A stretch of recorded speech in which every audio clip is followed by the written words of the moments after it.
কোমায় থাকা রোগী পর্ব ৫ পর্ব।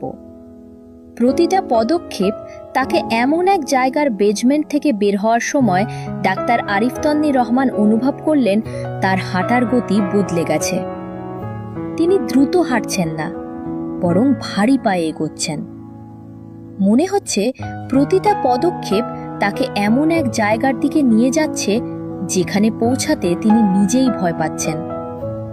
প্লাস হাতে ধরা লাল ফাইলটা যেন অস্বাভাবিক ভারী লাগছে। ৩,৯৫৫। উপরে উঠে আসার পর তিনি একবার পেছনে তাকালেন। মতিউর এখনো দাঁড়িয়ে আছে নিচে, অন্ধকারে আধা ঢাকা মুখে। ২১৭। চোখ দুটো যেন অদ্ভুতভাবে স্থির। আরিফ কিছু বললেন না, শুধু ফিরে গেলেন নিজের কেবিনে। ৮০৭ দরজা বন্ধ। ঘরের ভেতর নিস্তব্ধতা। তিনি ধীরে ধীরে ফাইলটা টেবিলে রাখলেন, তারপর চেয়ারে বসে চোখ বন্ধ করলেন কয়েকবার সেকেন্ড। নিয়ে যাচ্ছে যেখানে পৌঁছাতে তিনি মাথার ভেতর একটার পর একটা ছবি, রাশেদের ঠান্ডা দৃষ্টি, নার্স সুমাইয়ার কাঁপা গলা, কেউ ঘুমায় না এখানে, আর সেই line plus patient regained partial consciousness for 17 minutes. Arif চোখ খুললেন। সেই ১৭ মিনিটেই সব কিছু বদলেছে। তিনি ৩,৯৫৫ নিজের মনে বললেন। তিনি আবার ফাইল খুললেন, এইবার আরও মনোযোগ দিয়ে পড়তে শুরু করলেন। ২১৭ ইনসিডেন্ট রিপোর্টের নিচে ছোট করে একটা নাম লেখা, ৮০৭ ডাক্তার সামিউল হক। এই রিপোর্টটা লিখেছিলেন তিনি। আরিফ থমকে গেলেন। এই নামটা তিনি চেনেন। সামিউল হক পদেই হাসপাতালেরই একজন নায়েগার সিনিয়র নিউরোলজিস্ট। ছিলেমানে পৌঁছাতে তিনি প্রায় ৫ বছর আগে হঠাৎ করেই চাকরি ছেড়ে দেন। কেউ ঠিক জানে না কেন। আমাকে তার সাথে কথা বলতে হবে, আরিফ সিদ্ধান্ত নিলেন। বিকেল ৪টা হাসপাতালের পুরনো স্টাফ ডিরেক্টরি ঘেটে তিনি একটা পুরনো ঠিকানা পেলেন। ঢাকার এক শান্ত এলাকায় ছোট একটা বাসা। অনেক কষ্টে খুঁজে বের করে সন্ধ্যার দিকে সেখানে পৌঁছালেন। দরজায় টোকা, কিছুক্ষণ কোনো সাড়া নেই, আবার টোকা। এইবার ভেতর থেকে ধীরে ধীরে পায়ের শব্দ। দরজা খুললেন একজন বৃদ্ধ মানুষ। চোখের নিচে কালি, মুখে ক্লান্তি, আর চোখে এক ধরনের সতর্কতা। জি, আপনি কি ডাক্তার সামিউল হক? মন আড়ি জায়গার জিজ্ঞেস করিলেন নাচ্ছে, যেখানে পৌঁছাতে তিনি লোকটা কয়েক সেকেন্ড তাকিয়ে রইল। তারপর বলল, আপনি কে? আমি ডাক্তার আরিফ রহমান, নূর লাইফ কেয়ার থেকে রাশেদ মাহমুদের কেস নিয়ে। নামটা শোনার সাথে সাথে লোকটার মুখ শক্ত হয়ে গেল, প্লাস দরজা বন্ধ করতে গেল।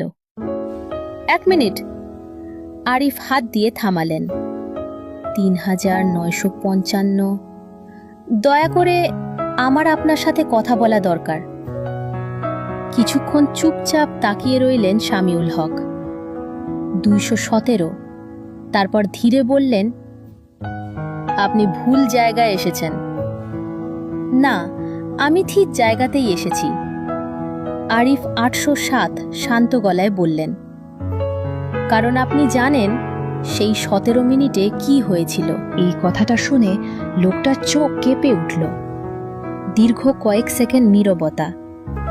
এমন এক জায়গার তারপর ধীরে ধীরে দরজা খুলে দিলেনই। হাতে তিনি।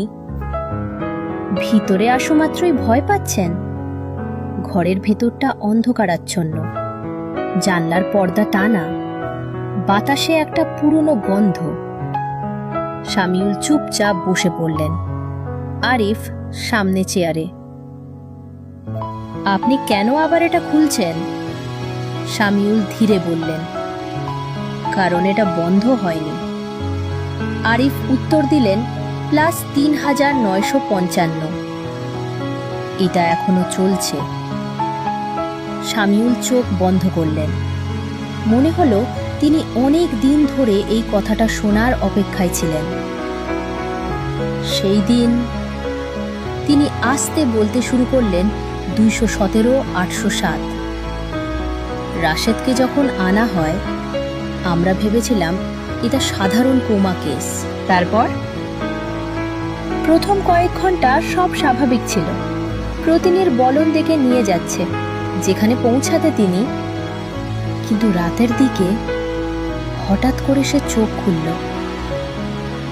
আরিফ চুপ করে শুনছেন। সে উঠে বসেনি। স্যামিউল বললেন, কিন্তু তার চোখ সরাসরি আমার দিকে তাকিয়েছিল। তার গলায় কাঁপন। ওই দৃষ্টি আমি এখনো ভুলতে পারিনি। সে কিছু বলেছিল? আরিফ জিজ্ঞেস করলেন। স্যামিউল ধীরে মাথা নাড়লেন। হ্যাঁ। কি?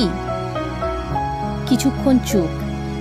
তারপর খুব নিচু গলায় বললেন, সে বলেছিল এটা শুধু একটা শরীর, দরজা খুলে গেছে। আরিফের বুক কেঁপে উঠল। একই কথা পদক্ষেপ তাকে এমন এক জায়গার রাশেদ আবার বলেছে যেখানে পৌঁছাতে তিনি তারপর কি হয় ভয় পাচ্ছেন। স্যামিউল কিছুক্ষণ চুপ করে থাকলেন।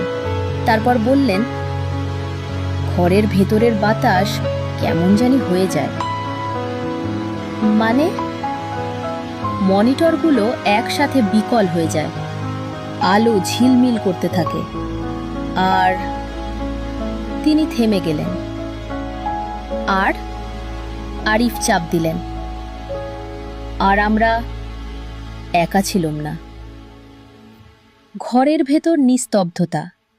এই এক বাক্য যেন পুরো পরিবেশ বদলে দিল। কেউ ছিল? আরিফ জিজ্ঞেস করলেন। সামিউল সরাসরি উত্তর দিলেন না। তিনি শুধু বললেন, আমরা 3 জন ছিলাম সেই রুমে, কিন্তু অনুভব করছিলাম 4 জন আছি। আরিফের গা শিউরে উঠল। তারপর হঠাৎ করে সবকিছু থেমে যায়। স্যামিউল বললেন, ক্ষোভ তাকে এমন এক জায়গার। রাশেদ অবিরি আগের মতো নিস্তব্ধ হয়ে যায় তিনি, আর বাকি রিপোর্ট দেয় পাচ্ছেন। আমাদের লিখতে দেওয়া হয়নি, তিনি ঠান্ডা গলায় বললেন। কিছু অংশ সরিয়ে ফেলা হয়। কি সরিয়েছে? স্যামিউল ধীরে মাথা তুললেন। তার চোখে এক ধরনের ভয়। আপনি সত্যি জানতে চান? আরিফ কিছু বললেন না, শুধু তাকিয়ে রইলেন। স্যামিউল খুব আস্তে বললেন, যারা চায় না দরজাটা বন্ধ হোক। ঘরের বাতাস ভারী হয়ে গেল। আরিফ সাহেব, তিনি এবার সামনে ঝুঁকলেন। আপনি যদি এই কেসে থাকেন তাহলে একটা কথা মনে রাখবেন। আমাদের ভিডিওগুলো ভালো লাগলে অবশ্যই ভিডিওটিতে লাইক করে পেজটিকে ফলো করে আমাদের পাশেই থাকুন।